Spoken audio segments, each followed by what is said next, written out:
वैसे तो बहुत सारी चीज़ें हैं जो आप रिश्ता जोड़ते हुए देखते हैं या किसी के साथ जब आप रिलेशन शुरू करते हैं तो उसमें कौन-सी चीज़ें देखनी चाहिए, बहुत सारी चीज़ें। लेकिन एक जो मैं हमेशा कहता हूँ और ये ख़ास तौर पे लड़कियों के लिए है कि वैसे तो मेरी नज़र में मोहब्बत और इज़्ज़त का कोई मुकाबला नहीं होता और ना ही हो सकता है।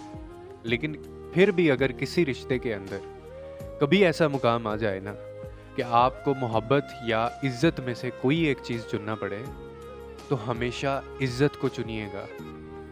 मैंने कहा हमेशा इज़्ज़त को चुनिएगा, क्योंकि हो सकता है मोहब्बत करने वाले आपको उसके बाद भी मिल जाएँ या आपको किसी और से मोहब्बत हो जाए।